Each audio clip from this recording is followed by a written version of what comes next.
All of us have photographs. Many of them don't, some of them may not have names.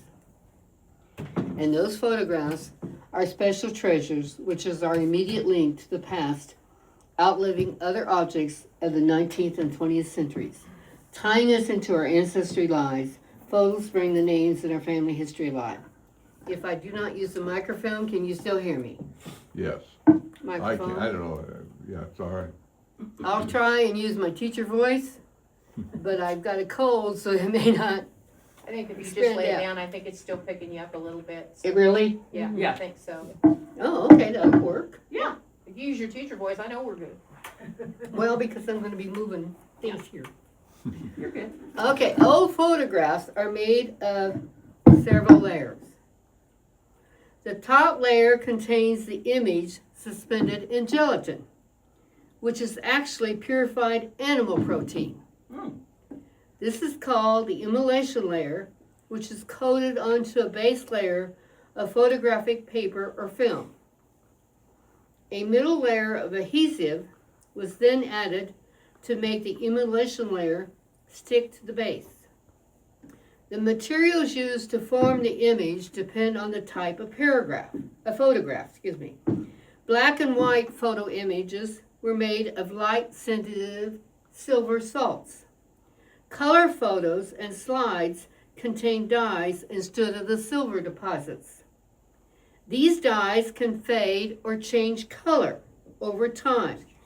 Therefore, the color prints probably won't last as long as the black and white images.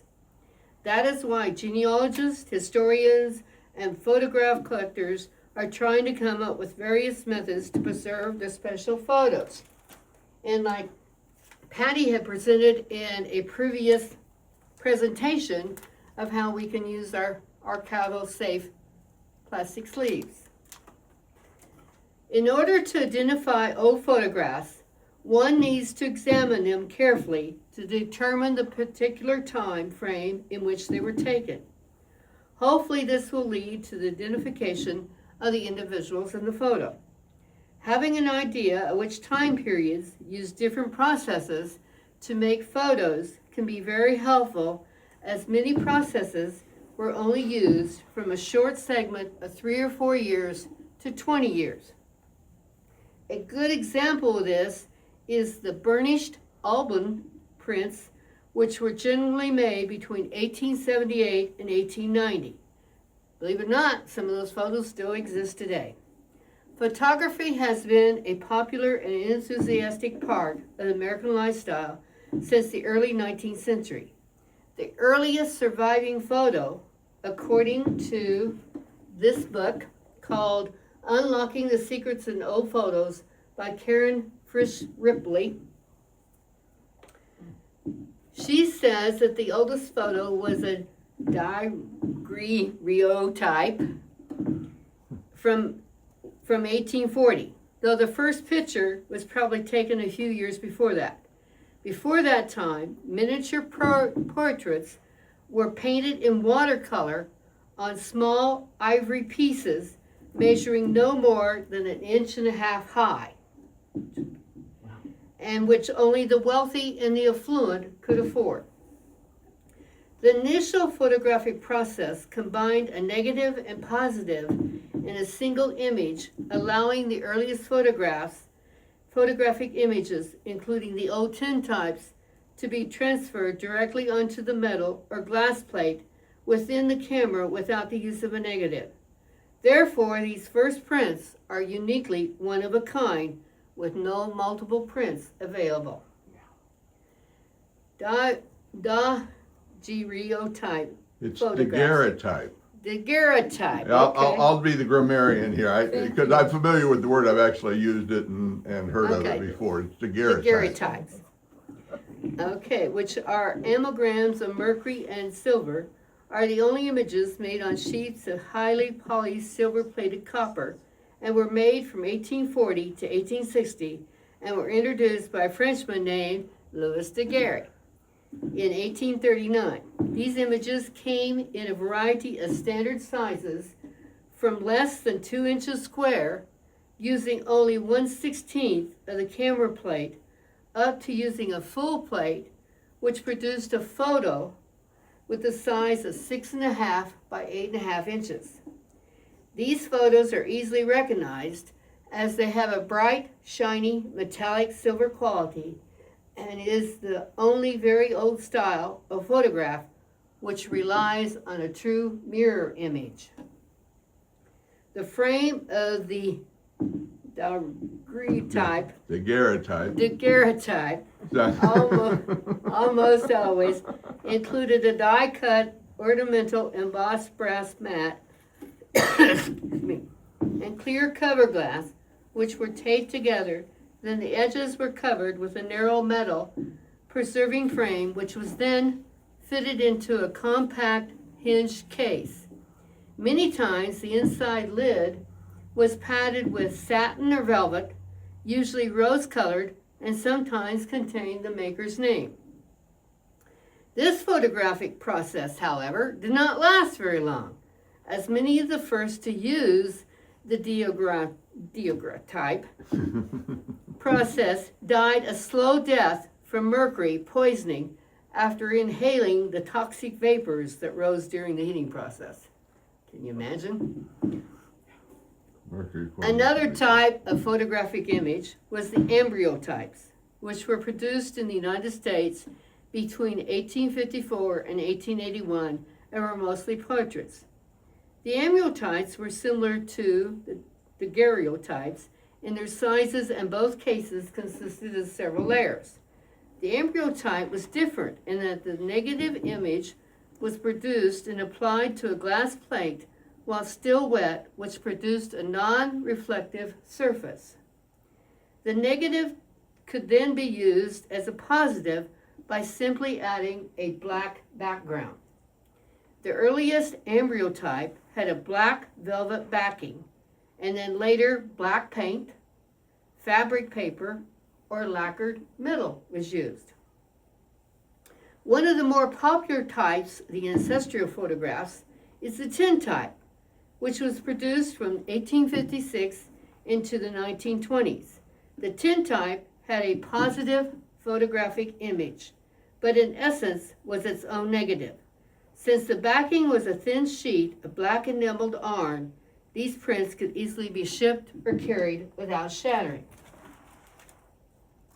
And here is, and these are very good copies of a tintype.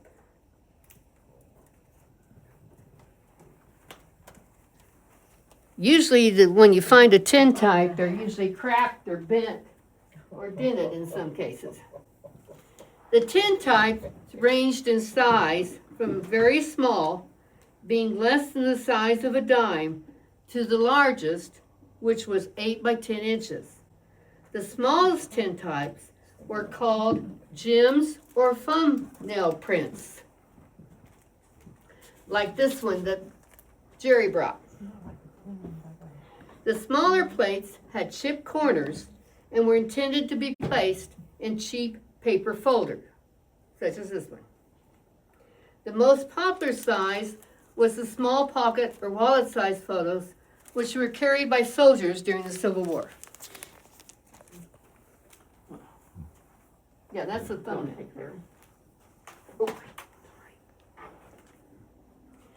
Tintype should never be flexed, as the surface may crack at the bend where it tends to become brittle. Because of the consistency of the middle backing, they are often found scratched and dented or broke in parts. Another popular type was the album prints, which were introduced in 1855 and used in the United States from 1860 to 1890, and were commonly known as Victorian prints.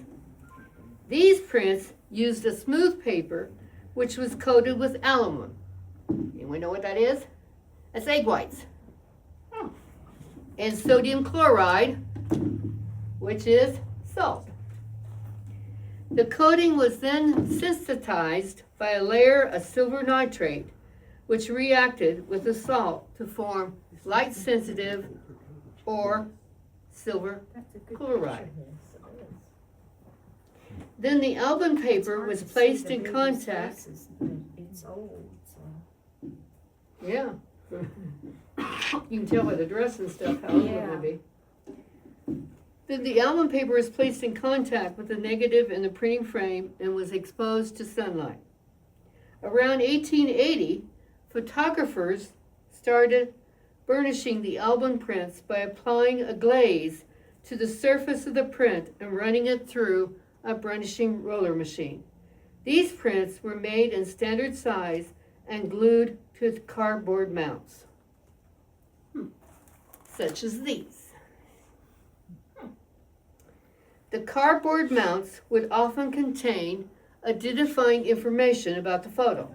Sometimes they would have a negative number on them or a caption with a subject, location, and date. However, this did not hold true for portrait mounts, as they were embossed or printed with only the name and address of the photographer. As you see here, the bigger picture, the photographer's name, can you hear me? Mm-hmm. The photographer's name is at the bottom of the picture. Now, on the little one, the photographer has his name on the back. Oh. And here's another little one. And I'll pass this one over here.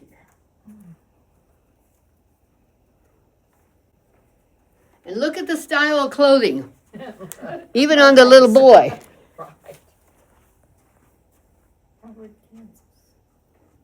On scenic view photos, the names and address of the merchant who sold the photograph was sometimes added instead of the photographer's name.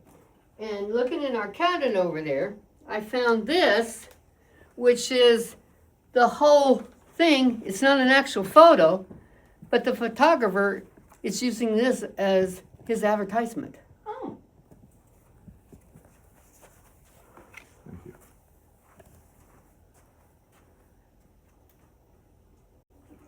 Key other clues, such as the clothing, and I said, look at the clothing there.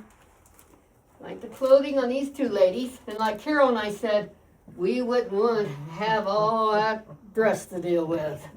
No, it took you forever to get dressed. Well, you had your dress, you had your petticoat, probably had a girdle, and whatever else. Or a corset, or whatever. And from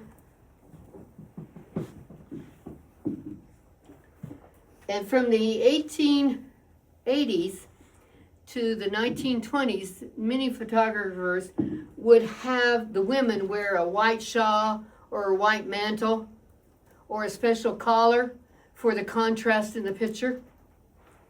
And like, for instance, this picture, you'll notice here's something very decorative. Many times they were with, and I do not know exactly what this, if it's a piece of furniture or if it's a stove, I'm not sure.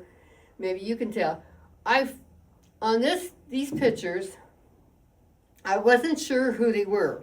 So I Googled the photographer and found out that he was a photographer in Holden, Missouri from 1873 to around 1885. And then on the 1900 census, he's living in California. So, and I'm not sure whether it's one person or two sisters, because they were 2 years apart in age.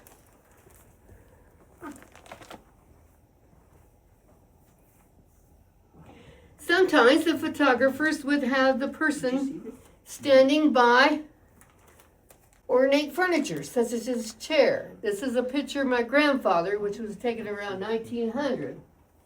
Yeah. I think she's got now.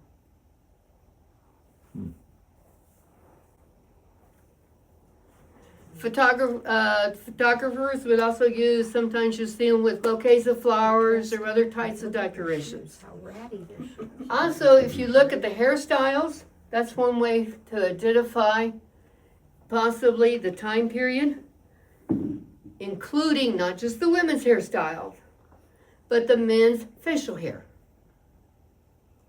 You know, so depending how their sideburns were, or whether they had a mustache, and the shape of their beard. The gum birochromate prints used from the 1860s to the 1920s, used different colored pigments which produced a rainbow of colors, although the resulting photo was generally done in a single color, like the sepia prints. Now this is a reprint, it's not the actual photo, it's a reprint, but this is of my great-grandparents, and you can see the sepia color. That's why I brought this. So,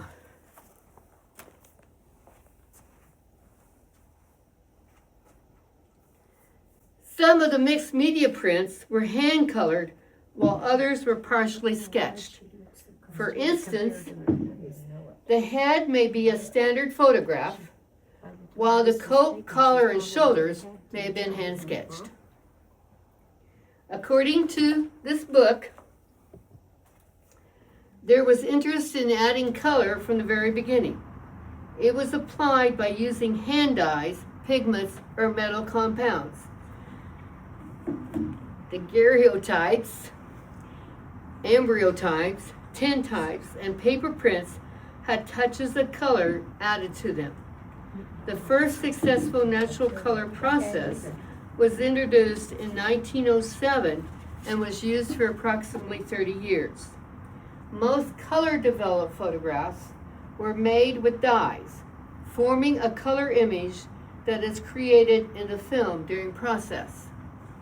Instant color prints, such as the Polaroid SX70 prints, used meltized dyes with light fastness properties. And I did not bring a Polaroid print because all of us are familiar with that type of photograph.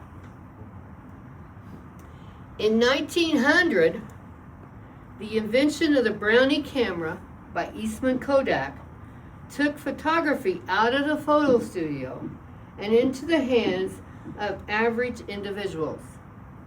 3 years later, Kodak invented the folding pocket Kodak, which was designed for postcard-size film, which created postcard-size negatives.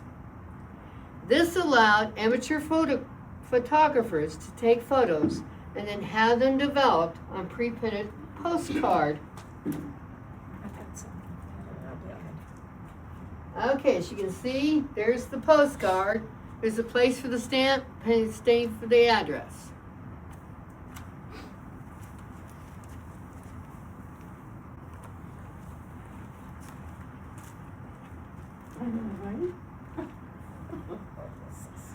That girl's not very old. No, my grandmother was not, great-grandmother wasn't very old. Like 16, I think I probably got it written Yeah, at the bottom. you do. It is. Said she didn't look very happy for a wedding picture. Right. Well, they couldn't move at that time. When the photographer puts your picture, they had to be very still because of the way the camera was Right. adjusted or worked. Kodak introduced the real photo postcards, which you're looking at, in 1907, which That was in that other. which enabled people to make a postcard from any photo they took and send it through the mail. Most people have this, a lot of people have this type, that and the cardboard mounts in their collections.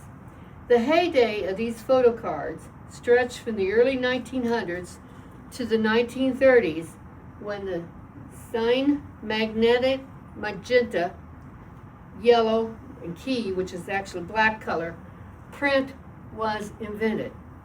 However, the production of the real photo postcard continued into the 1950s.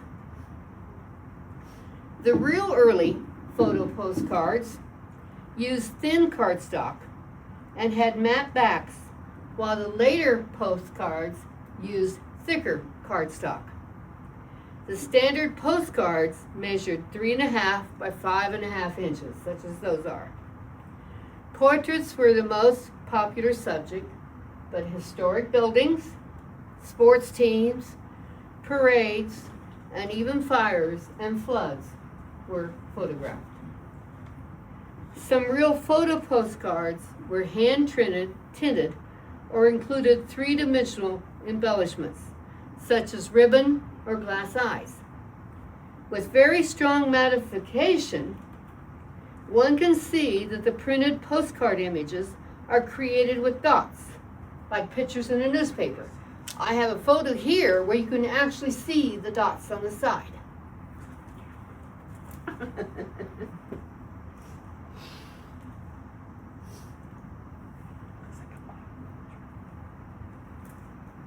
Ella, Uh-huh. my mother got a postcard picture from Salt Lake City, Utah, Uh-huh. and they had attached some salt from the Salt Lake City Oh, neat. because it was the water. Oh, to the picture? Yeah. Yes. I thought that was, when finding that out in that book, I thought it was interesting how some of those things that were added to the photographs. Clues from the physical format of the photographic print can also help date the time period the photo was taken. Snapshots from, like this snapshot here, was taken in the 1930s. And if you notice, as I pass it around, you'll see the border around it. I've seen those. And so that's another way to date that time period. Lots of old Thank photos. you. Well, now you know what you're looking for. I'll bring them up here and have Ella. You're gonna do what? Oh, I've got a box of old photos at home. And see if we can find out who the people are? Well, some of them I know. Well, that helps. If you know some of them, because like that one picture with the two ladies, Yeah. where those pictures came from is this man from Michigan sent this whole big box to Crawford County Genealogy Society. He had talked to me on the phone and I said, well, I'll take them, I'll try to identify them. And I ended up putting them all into a book. And so that's how I have some of these old Okay. pictures. I borrowed them from them. So, then snapshots from the 1930s, 1940s, and 1950s many times would have a wavy line around the photo, such as these. And that's another way to date it. And this one you can see is a World War II picture. The one man is my uncle. It says Elko on it. Yeah. I don't know why. Elko, Nevada, maybe? I don't know. It's It some says of my Elko relations. 4 times on the corner. With this border around it. I know two of the little boys in that picture. I don't know the other two boys. I think I know who they are, but not sure. Then in the 1970s, sometimes you would see photos that were without the border, but had rounded edges.